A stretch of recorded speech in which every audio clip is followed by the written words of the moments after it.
نہ گورے سکندر ہے نہ قبر دارا، نہ گورے سکندر نہ ہے قبر دارا، مٹے نامیوں کے نشاں کیسے کیسے۔ عزیز طلبہ، میر کے اس شعر کو ہم دور میر سے بھی پرکھ سکتے ہیں۔ یہ وہ دور تھا کہ جب برصغیر میں طوائف الملوکی کا دورہ تھا۔ خود لال قلعہ سازشوں کا گڑھ تھا۔ آئے دن کسی مغل شہزادے اور شہنشاہ کا مقتول جسم قبرستان کے سپرد ہوتا۔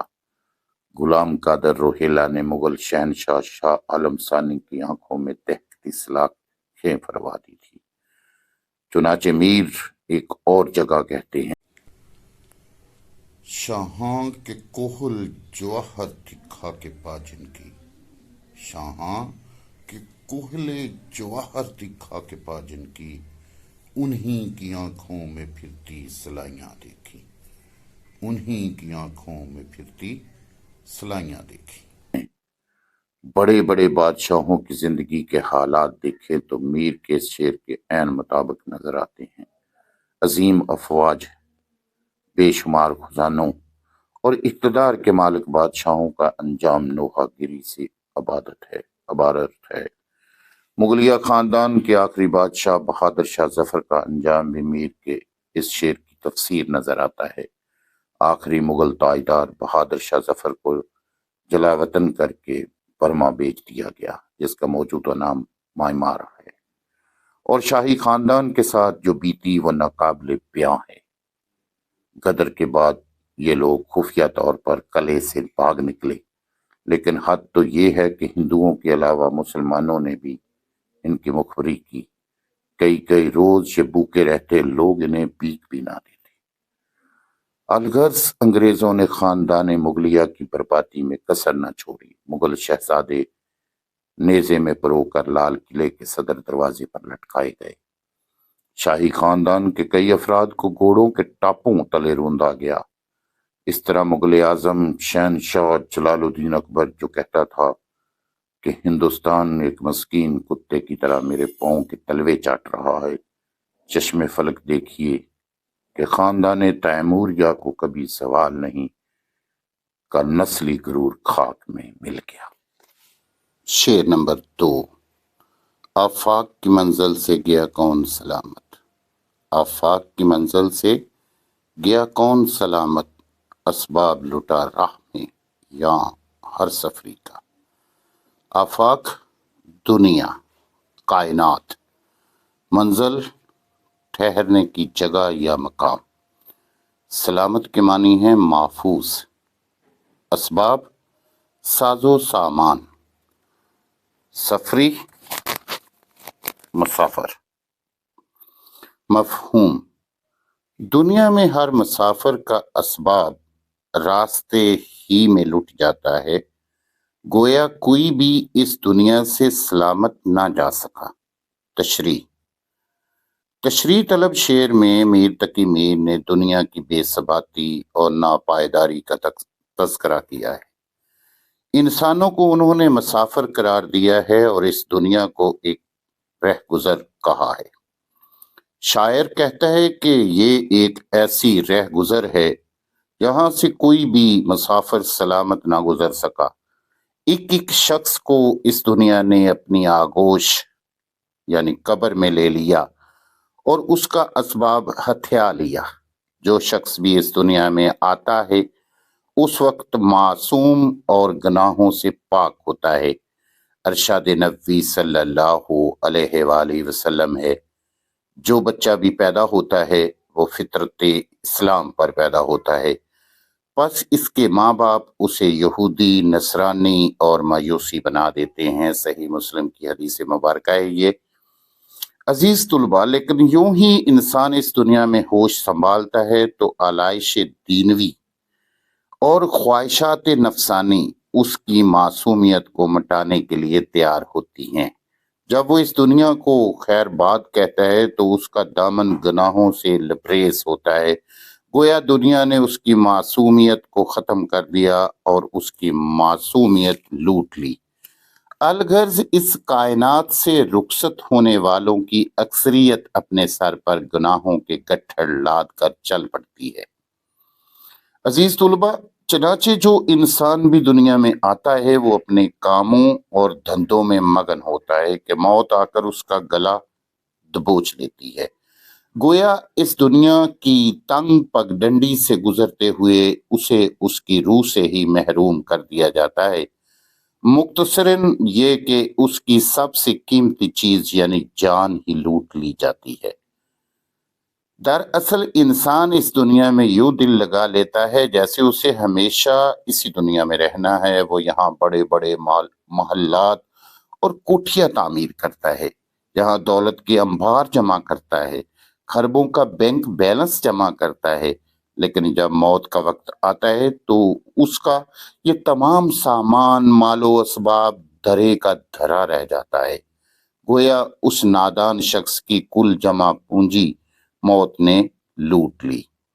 دیکھیں، سکندر اعظم دنیا کا فاتح تھا، یورپ میں پیدا ہوا، یورپ تسخیر کرتے ہوئے افریقہ پہنچا، افریقہ کی تسخیر کے بعد ایشیا کا رخ کیا، دریائے بیاس کے کنارے اس کی حالت غیر ہو گئی۔ چنانچہ مرتے وقت یہ وصیت کرتا ہے کہ مرنے کے بعد میرے ہاتھ کفن سے باہر نکال دینا، دنیا دیکھے کہ سکندر خالی ہاتھ چلا گیا۔ اس کا تو بقول اسد بھوپالی یہ حال تھا، جائے گا جب جہاں سے کچھ بھی نہ پاس ہوگا، 2 گز کفن کا ٹکڑا تیرا لباس ہوگا۔ یہی ہے دنیا کی حقیقت۔ شعر نمبر 3۔ ہر زخم جگر داور محشر سے ہمارا، ہر زخم جگر داور محشر سے ہمارا، انصاف طلب ہے تیری بے داد گری کا، انصاف طلب ہے تیری بے داد گری کا۔ داور کے معنی ہے منصف، انصاف کرنے والا، محشر قیامت، انصاف طلب انصاف چاہنے والا، بے داد گری ظلم جفا نانصافی اس کے معنی ہے۔ مفہوم: اے محبوب، ہمارے قلب و جگر پر لگا ہوا ہر زخم روز قیامت اللہ تعالیٰ سے تیرے ظلم و ستم کے خلاف انصاف مانگے گا۔ تشریح: ہماری اردو کی روایتی اور کلاسیکی شاعری میں عاشق مظلومیت کا پیکر بن کر سامنے آیا ہے، جبکہ محبوب ظلم و ستم کے پہاڑ توڑتا دکھائی دیتا ہے۔ عاشق مظلومیت کا ایک ایسا پیکر دکھائی دیتا ہے جس پر ہر طرف سے ظلم و ستم ہوتے ہیں۔ گویا راہ عشق میں عاشق کو اس قدر مصائب اور پریشانیوں کا سامنا کرنا پڑتا ہے کہ بقول جگر مراد آبادی، یہ عشق نہیں آساں، یہ عشق نہیں آساں، بس اتنا سمجھ لیجئے ایک آگ کا دریا ہے اور ڈوب کے جانا ہے۔ ان تمام مشکلات اور مصائب کے باوصف جن سے ایک سچے عاشق کو واسطہ پڑتا ہے، وہ ان تمام مصائب کو صبر اور خندہ پیشانی سے برداشت کرتا ہے۔ عزیز طلبہ، یہ سوچتے ہوئے کہ آخر ایک دن محبوب اس سے خندہ پیشانی سے پیش آئے گا، یہ سوچتے ہوئے کہ مصائب کا سامنا ہے، تو کیا ہوا کہ راہ عشق ہمیشہ سے ہی دشوار گزار رہا ہے۔ عشق کے راستے پر جگہ جگہ آگ کے الاؤ انسان کا استقبال کرتے دکھائی دیتے ہیں، اور اس منزل کے راہی کو خون کے گھونٹ پینے پڑتے ہیں۔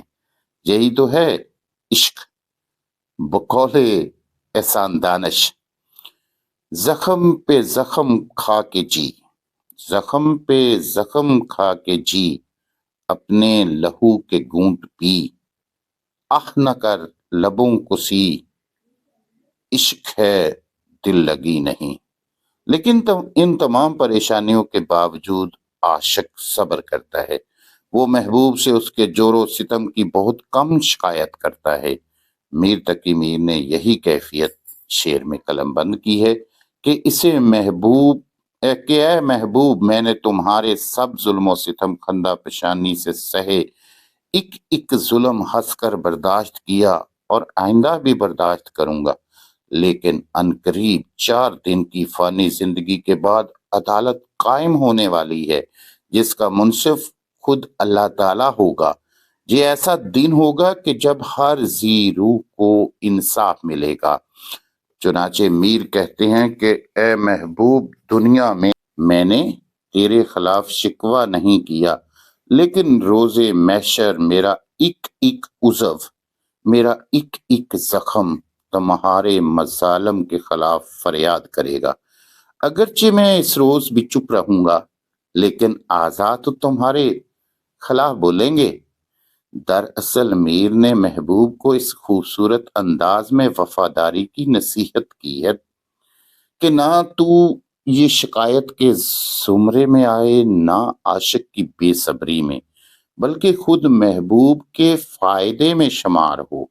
چنانچہ وہ کہتے ہیں کہ اے محبوب، اپنے رویے پر نظر ثانی کرو، اس میں تمہارا ہی فائدہ ہے، ورنہ روز حشر تمہیں حساب دینا ہوگا جو بڑا ہی کٹھن ہے۔ شعر نمبر 4۔ لے سانس بھی آہستہ کہ نازک ہے بہت کام، لے سانس بھی آہستہ کہ نازک ہے بہت کام، آفاق کی اس کار گہے شیشہ گری کا۔ آفاق کے معنی ہے افق کی جمع ہے، کائنات یا دنیا مراد ہے اس سے، اور کارخانہ۔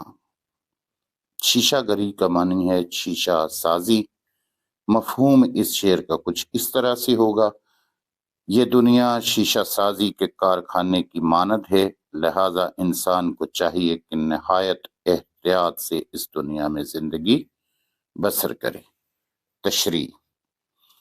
تشریح طلب شعر میں میر تقی میر نے اس دنیا کو ایک ایسے کارخانے سے تشبیہ دی ہے جس میں شیشہ سازی کی جاتی ہو۔ شیشہ سازی کے کارخانے میں کارکنوں اور مزدوروں وغیرہ کو بھی نہایت محتاط رہنا پڑتا ہے، کیونکہ ان کی بے احتیاطی سے بنی بنائی چیز شیشہ ٹوٹنے کے علاوہ خود ان کے اپنے زخمی ہونے کے بھی امکانات ہوتے ہیں۔ گویا اس کارخانے میں معمولی سی بے احتیاطی دوہرے نقصان کو جنم دے سکتی ہے۔ تشریح طلب شعر میں میر انسان سے مخاطب ہیں کہ تمہیں یہاں نہایت احتیاط سے رہنا چاہیے، کیونکہ یہ دنیا بالکل شیشہ سازی کے کارخانے کی مانند ہے۔ بقول میر تقی میر، ہر دم قدم کو اپنے رکھ احتیاط سے جاں، ہر دم قدم کو اپنے رکھ احتیاط سے جاں، یہ کارگاہ ساری دکان شیشہ گر ہے۔ انسان اشرف المخلوقات اور اللہ تعالیٰ کا نائب ہے۔ بروز قیامت صرف انسان ہی اپنے اعمال کا جواب دہ ہوگا، کیونکہ عالم ارواح میں انسان نے جواب دہی کی ذمہ داری لی ہے۔ اسی حقیقت کی طرف قرآن پاک کی سورہ احزاب آیت نمبر 72 میں اشارہ کیا گیا ہے۔ ارشاد روانی ہے: ہم نے اپنی امانت کو آسمانوں پر، زمین پر اور پہاڑوں پر پیش کیا، لیکن سب نے اس کے اٹھانے سے انکار کر دیا اور اس سے ڈر گئے، مگر انسان نے اسے اٹھا لیا اور وہ بڑا ہی ظالم جاہل ہے۔ سورہ احزاب کی آیت نمبر 72۔ یہی جواب دہی کا بار تھا جسے اٹھانے سے تمام انواع حیات نے انکار کر دیا اور ناداں انسان نے اسے قبول کر لیا۔ چنانچہ میر تقی میر کہتے ہیں کہ انسان کو شدید احتیاط کی ضرورت ہے، کیونکہ اپنے ایک ایک عمل کا حساب دینا ہوگا۔ اس لیے انسان کو چاہیے کہ ایک ہلکا سا عمل اور چھوٹا سا قدم بھی سوچ بچار کر کے اٹھائے اور خدا کی رضا کے مطابق اٹھائے، تاکہ روز قیامت خدا کے سامنے سرخرو ہو سکے۔ مندرجہ بالا تشریح طلب شعر میں دوسرا اہم نکتہ عزیز طلبہ یہ ہے کہ اس دنیا میں تمام انسان ایک دوسرے سے کسی نہ کسی رشتے سے باہم منسلک ہیں، جڑے ہوئے ہیں، اور تمام پر ایک دوسرے کے حقوق و فرائض ہیں جو کہ حقوق العباد کہلاتے ہیں۔ مزید برآں انسان کو نازک مزاج لوگوں کے جذبات کا بھی احترام کرنا چاہیے، حساس لوگوں کی طبیعت کا خیال رکھنا چاہیے، وگرنہ شیشہ سازی کی طرح ذرا برابر بے احتیاطی سے دوہرا نقصان ہوگا۔ ایک تو انسان کو روز قیامت جواب دہ ہونا ہوگا، اور دوسرا ان لوگوں کے جذبات مجروح ہوں گے اور دل چکنا چور ہو جائیں گے۔ بقول میر انیس، خیال خاطر احباب چاہیے ہر دم، خیال خاطر احباب چاہیے ہر دم، انیس ٹھیس نہ لگ جائے عابدینوں کو۔ شعر نمبر 5۔ ٹک میر جگر سوختہ کی جلد خبر لے، ٹک میر جگر سوختہ کی جلد خبر لے، کیا یار بھروسہ ہے چراغ سحری کا۔ ٹک کے معنی ہے ذرا، ایک لمحہ، کچھ، اور جگر سوختہ کا معنی ہے جلا ہوا دل۔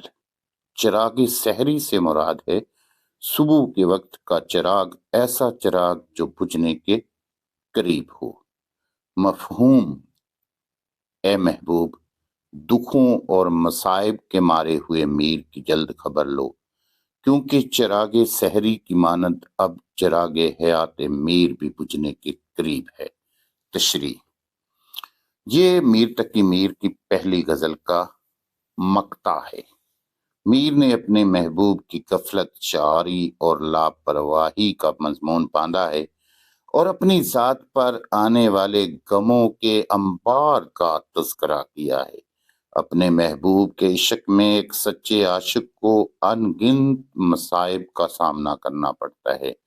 عزیز طلباء، آپ جانتے ہیں ایک دوسرے مقام پر میر تقی میر کہتے ہیں کہ محبوب کے تیرے ستم سہ سہ کر اس کا دل پاش پاش ہو چکا ہے۔ محبوب کی ستم شعاریوں نے گویا اس کے دل میں آگ لگا دی ہے۔ بقول خواجہ میر دت، اذیت، مصیبت، ملامت، بلائیں، اذیت، مصیبت، ملامت، بلائیں، تیرے عشق میں ہم نے کیا کیا نہ دیکھا۔ روایتی طور پر محبوب ظالم واقعہ ہوا ہے، عاشق اس کے فراق میں تڑپتا ہے، لیکن محبوب وفا شعار عاشق کو اپنی جھلک تک نہیں دکھاتا۔ تمام زندگی عاشق اپنے محبوب کے دیدار کی تمنا دل میں لیے رکھتا ہے۔ محبوب کی اس بے وفائی سے عاشق ناتواں ہو جاتا ہے، کمزور ہو جاتا ہے۔